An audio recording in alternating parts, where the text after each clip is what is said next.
Bonsoir et bienvenue. Je suis Thomas. Et ce soir, nous plongerons dans l'histoire millénaire d'Athéna, déesse de la sagesse et de la guerre stratégique. Découvrez comment sa naissance extraordinaire, ses dons à l'humanité et sa protection bienveillante ont façonné les légendes grecques. Laissez-vous bercer par ce récit apaisant et glissez doucement vers un sommeil profond. Si ces histoires vous accompagnent vers de douces nuits, pensez à liker et à vous abonner à la chaîne. Cela m'aide à créer toujours plus de contes pour vous. Dans la brume dorée des temps anciens, lorsque le monde était jeune et que les dieux marchaient parmi les mortels, existait Athéna, déesse de la sagesse et de la guerre stratégique. Laissez-vous bercer par son histoire millénaire. La naissance d'Athéna ne fut pas ordinaire. Comme tout ce qui touche aux immortels, elle vint au monde d'une manière extraordinaire, qui marqua à jamais l'Olympe et ses habitants. Zeus, le roi des dieux, avait épousé Métis, une océanide reconnue pour son intelligence exceptionnelle. Mais une prophétie troublante parvint aux oreilles de Zeus. Cette prophétie annonçait que l'enfant de Métis le surpasserait en sagesse et en puissance. Craignant pour son trône, Zeus fit quelque chose d'impensable. Il avala Métis alors qu'elle était enceinte. Les jours passèrent lentement sur l'Olympe.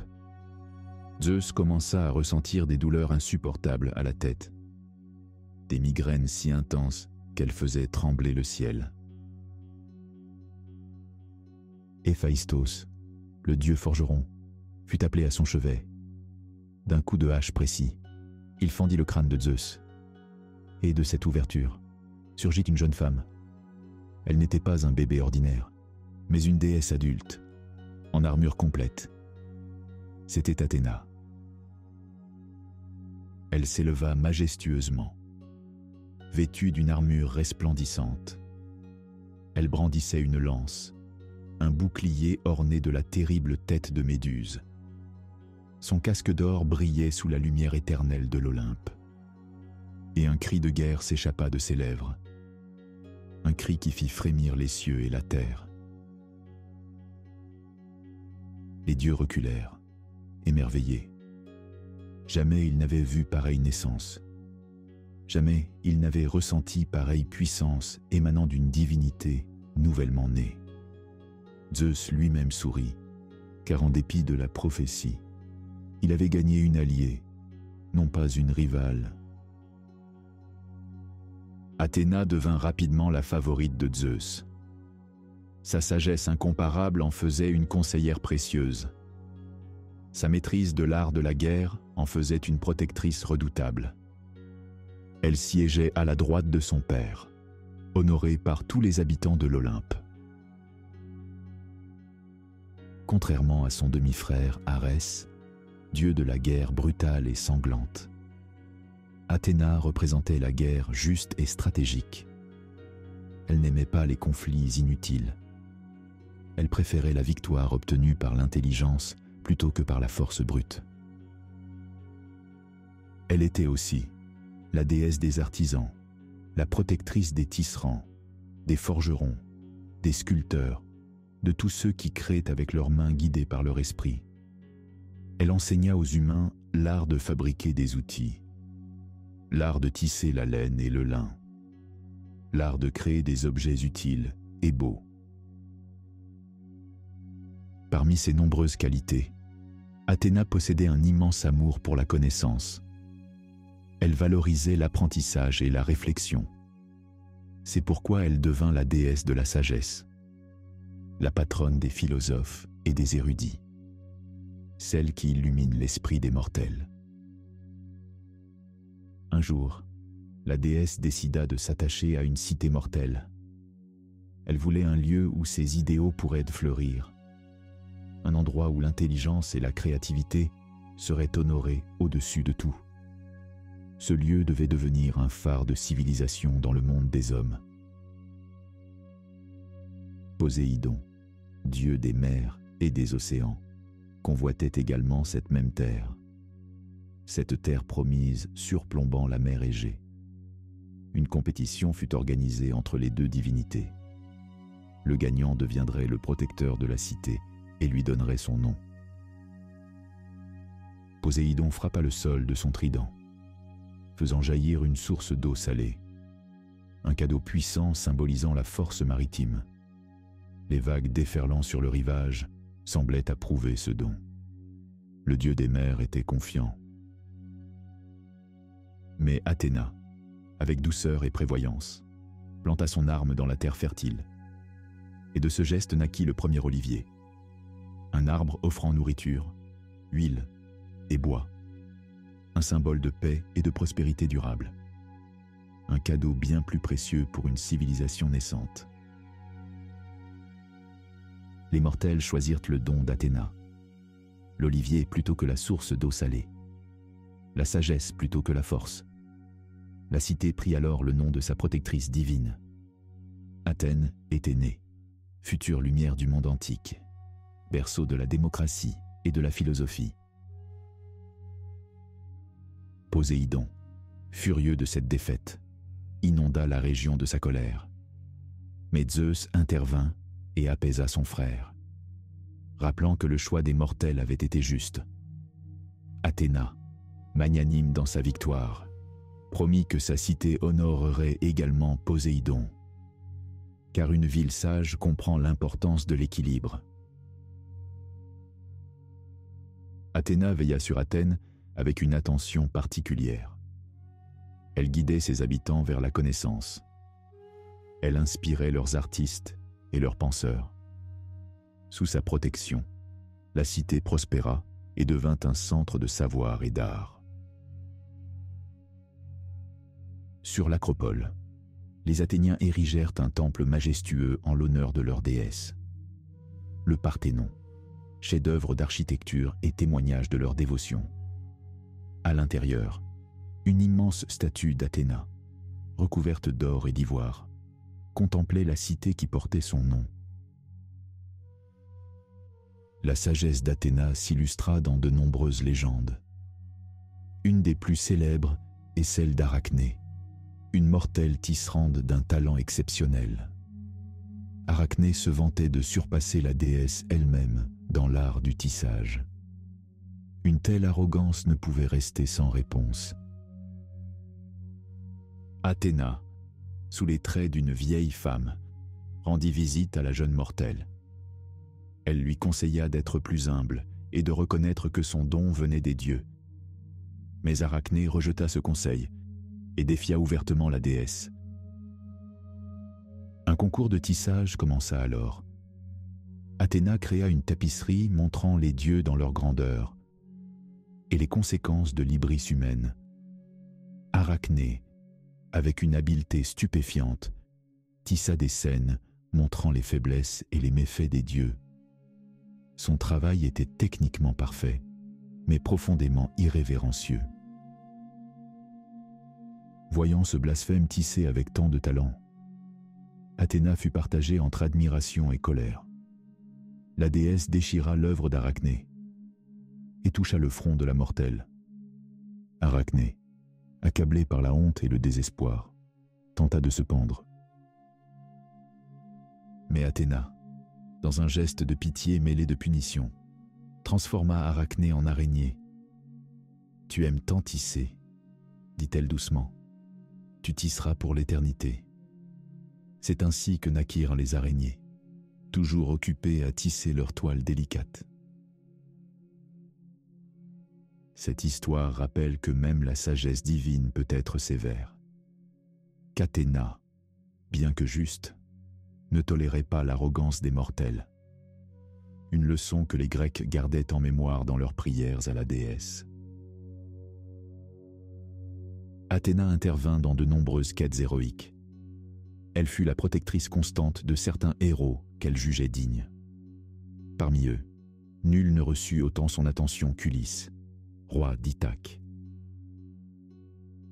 Ulysse, l'homme aux 1000 ruses, incarnait les qualités qu'Athéna valorisait le plus. l'intelligence, la persévérance et l'ingéniosité. Durant la guerre de Troie, ce fut Ulysse qui conçut le stratagème du cheval de bois. Une ruse qui permit enfin la victoire des Grecs après 10 longues années de siège. Lorsqu'Ulysse entama son voyage de retour vers Ithaque, Athéna veillait sur lui. Même quand Poséidon déchaînait les tempêtes contre le héros, la déesse trouvait des moyens subtils de l'aider. Elle apparaissait en rêve pour le conseiller. Elle influençait le cœur des personnes qu'il rencontrait. Elle le guidait à travers les périls innombrables de son odyssée. Après 10 années d'errance, lorsqu'Ulysse atteignit enfin les rivages d'Ithaque, Athéna se présenta à lui sous différents déguisements. Elle l'aida à reprendre son royaume envahi par les prétendants. Elle lui donna la force et la sagesse nécessaires pour accomplir sa vengeance légitime. Cette protection constante d'Ulysse montre combien Athéna appréciait les mortels qui utilisaient leur intelligence. Plus que la force ou la beauté, c'est l'esprit vif qui gagnait la faveur de la déesse.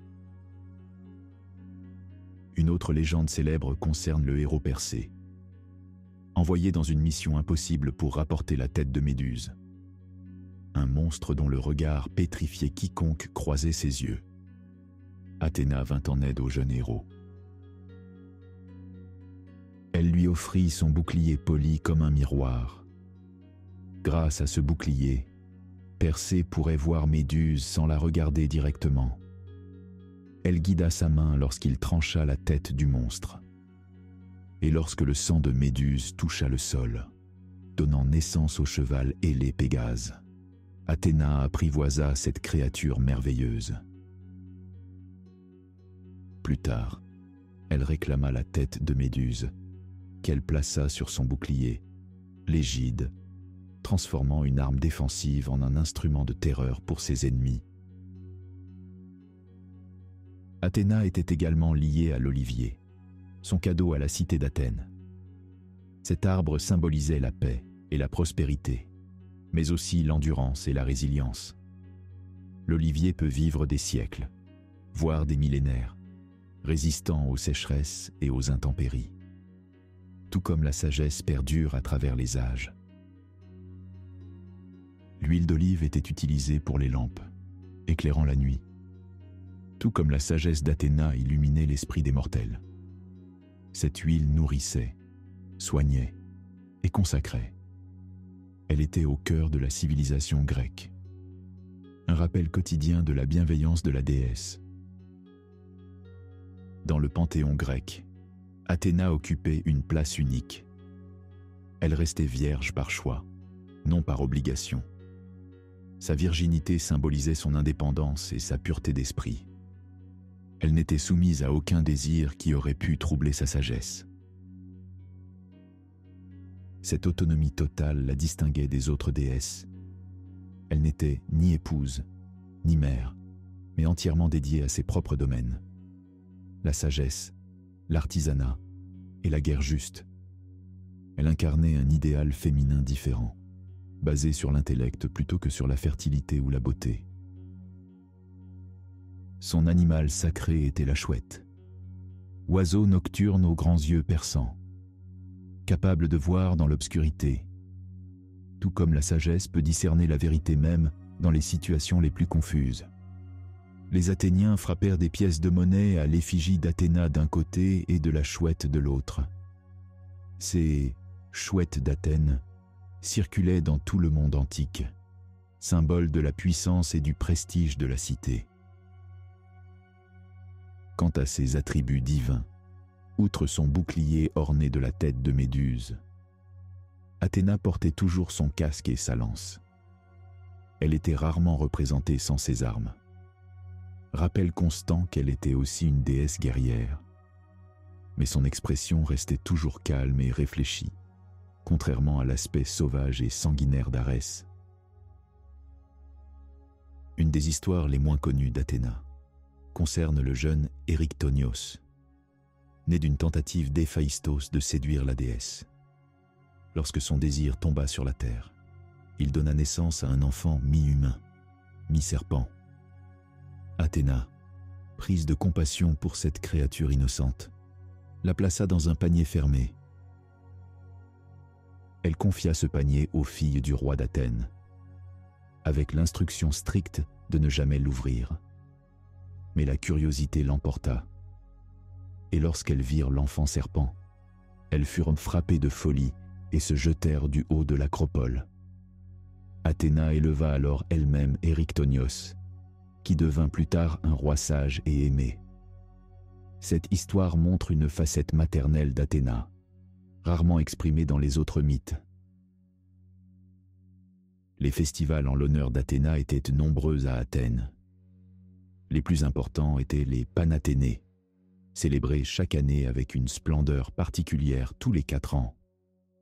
Lors de ces grandes Panathénées, une procession traversait la ville jusqu'à l'acropole, portant un nouveau péplos, une robe tissée par les jeunes filles d'Athènes pour la statue de la déesse. Des compétitions sportives, poétiques et musicales avaient lieu. Des sacrifices étaient offerts. La cité entière honorait sa protectrice divine. Ces célébrations renforçaient l'identité athénienne et rappelaient à tous l'importance de la sagesse dans la vie de la cité. Durant la guerre de Troie, Athéna se rangea fermement du côté des Grecs. Elle avait ses raisons. Paris, prince troyen, avait offensé la déesse. Lors du fameux jugement où il devait choisir la plus belle entre Héra, Athéna et Aphrodite. Athéna lui avait promis la victoire et la sagesse s'il la choisissait. Mais Paris préféra Aphrodite, qui lui offrait l'amour de la plus belle femme du monde, Hélène. Ce choix de l'amour plutôt que de la sagesse, c'est là le destin de Troie. Athéna, offensée, jura que la cité tomberait. Elle guida les Grecs avec une détermination implacable, inspirant la ruse du cheval de Troie et précipitant la chute de la cité. Cette histoire révèle un aspect moins magnanime d'Athéna, sa capacité à tenir rancune, à poursuivre méthodiquement sa vengeance. Même les dieux les plus sages avaient leur faiblesse. Et l'orgueil blessé d'Athéna causa la destruction d'une civilisation entière. La relation entre Athéna et Arès était complexe. Tous deux divinités de la guerre, ils représentaient des aspects opposés du conflit. Arès aimait la violence pour elle-même, le sang versé et le chaos des batailles. Athéna, elle, valorisait la stratégie, la discipline, et ne voyait la guerre que comme un moyen nécessaire pour atteindre la paix. Ces différences fondamentales les plaçaient souvent en opposition. Lors de la guerre de Troie, ils combattirent même l'un contre l'autre. Athéna blessant Arès et le forçant à quitter le champ de bataille. Cette victoire d'Athéna symbolisait le triomphe de l'intelligence sur la force brute. Une leçon que les Grecs appréciaient particulièrement. Le temple le plus parfait jamais construit en l'honneur d'Athéna, le Parthénon, reste encore aujourd'hui un témoignage de la dévotion des Athéniens. Érigé au 5e siècle avant notre ère, sous la direction de Périclès, lors de l'âge d'or d'Athènes. Ce temple incorporait des principes mathématiques subtils, des corrections optiques ingénieuses, pour créer une harmonie visuelle parfaite. À l'intérieur se dressait la statue chryséléphantine d'Athéna, haute de 12 mètres, créée par le sculpteur Phidias. Elle représentait la déesse dans toute sa majesté. Son corps recouvert de feuilles d'or, son visage et ses membres sculptés dans l'ivoire le plus fin. Cette statue était l'une des merveilles du monde antique, un trésor inestimable qui, hélas, a disparu depuis longtemps. Les frises du Parthénon racontaient les exploits d'Athéna, sa naissance, sa victoire sur Poséidon et la procession des Panathénées. ses sculptures, dont certaines sont conservées au British Museum et au Louvre, témoignent encore de la splendeur artistique inspirée par la déesse. Athéna incarnait un idéal de féminité puissante. Elle n'était pas définie par sa beauté ou sa fertilité, mais par son intelligence et sa force morale. Dans une société souvent restrictive pour les femmes, elle offrait un modèle alternatif. Une femme pouvait être respectée pour son esprit, vénérée pour sa sagesse, célébrée pour son indépendance. Les philosophes athéniens voyaient en elle l'incarnation de la raison divine. Pour Platon, elle représentait la sagesse qui devait guider la cité idéale. Pour Aristote, elle symbolisait l'équilibre parfait entre contemplation et action. Les stoïciens admiraient sa maîtrise de soi et sa rationalité. Même lorsque la Grèce tomba sous domination romaine, le culte d'Athéna perdura. Les Romains l'assimilèrent à leur déesse Minerve, mais conservèrent l'essentiel de ses attributions et de ses mythes. Son influence s'étendit ainsi dans tout l'Empire romain, portant loin les idéaux de sagesse et de civilisation nés à Athènes. Quand le christianisme devint la religion dominante, les temples d'Athéna furent convertis ou abandonnés. Le Parthénon lui-même devint une église, puis une mosquée, avant d'être partiellement détruit par une explosion au XVIIe siècle. Pourtant, l'héritage d'Athéna ne disparut jamais complètement.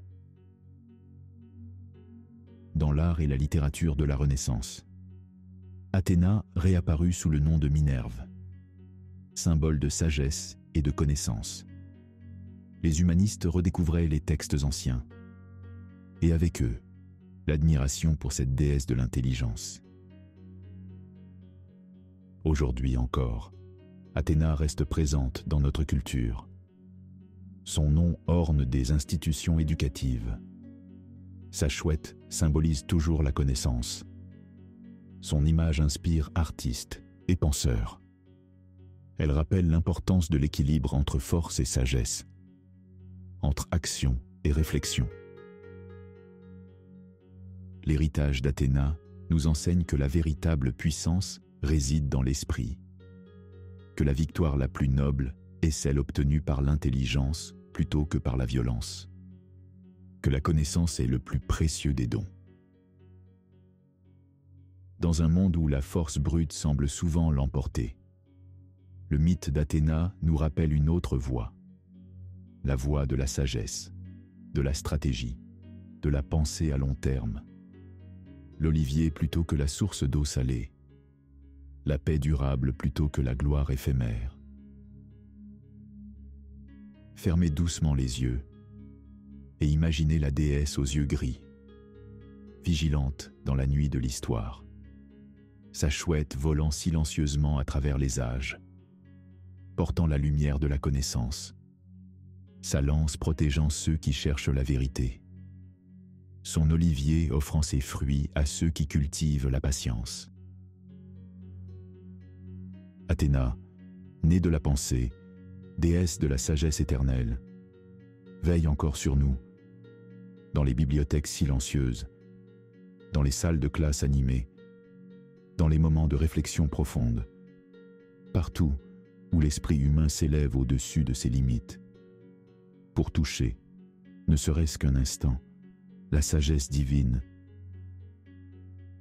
comme l'olivier qui résiste aux tempêtes. La sagesse d'Athéna traverse les siècles. Ses racines plongent profondément dans notre conscience collective. Ses branches s'étendent vers un avenir encore inconnu, offrant toujours l'ombre de sa protection et la lumière de sa connaissance. La nuit s'approfondit. Les étoiles brillent comme les yeux d'Athéna, veillant sur nos rêves, inspirant nos pensées les plus profondes. Laissez-vous glisser dans le sommeil, sous la protection bienveillante de la déesse aux yeux gris. Que sa sagesse imprègne vos songes et vous accompagne au réveil. car la véritable sagesse ne disparaît jamais. Elle attend patiemment, comme Athéna elle-même, le moment où nous sommes prêts à l'accueillir, à l'embrasser, à la faire nôtre.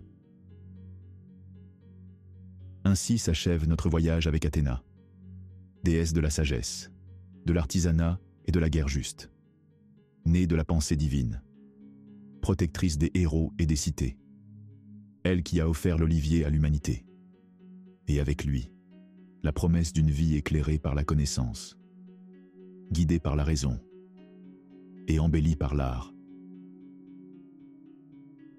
Que la paix d'Athéna vous accompagne dans le sommeil profond qui vous attend et dans tous les jours à venir. J'espère que cette histoire d'Athéna, déesse de la sagesse et de la guerre juste, vous a apaisé et transporté dans un monde de sérénité. Si ce récit a accompagné votre soirée, n'hésitez pas à vous abonner pour découvrir d'autres légendes qui berceront vos nuits à venir. Maintenant, installez-vous confortablement et laissez la musique relaxante en arrière-plan vous guider vers un sommeil profond. Respirez lentement, sentez votre corps se détendre et laissez-vous glisser dans un état de paix totale. Je vous propose une courte séance de méditation pour accompagner votre descente vers le sommeil. Fermez les yeux, écoutez les sons apaisants et laissez Athéna veiller sur vos rêves cette nuit. Prenez une profonde inspiration par le nez, en comptant lentement jusqu'à 4. Retenez votre souffle un instant, puis expirez doucement par la bouche, en comptant jusqu'à 6. À chaque expiration, sentez votre corps s'enfoncer un peu plus dans votre matelas. Imaginez une lumière douce et apaisante qui part du sommet de votre tête et descend lentement le long de votre corps, détendant chaque muscle, chaque fibre, jusqu'au bout de vos orteils. Visualisez-vous sous un olivier, symbole de paix et de sagesse. Ses branches vous protègent et ses feuilles murmurent doucement dans la brise. Vous êtes en sécurité, en harmonie, en paix. À chaque respiration, laissez-vous aller un peu plus. Vos pensées s'éloignent, comme des nuages légers dans le ciel. Votre esprit devient calme, votre corps lourd et détendu. Maintenant, laissez la musique vous envelopper et guidez-vous vers un sommeil profond et réparateur. Athéna veille sur vous et ses chouettes chantent doucement dans la nuit. Dormez paisiblement et à très bientôt pour de nouveaux rêves.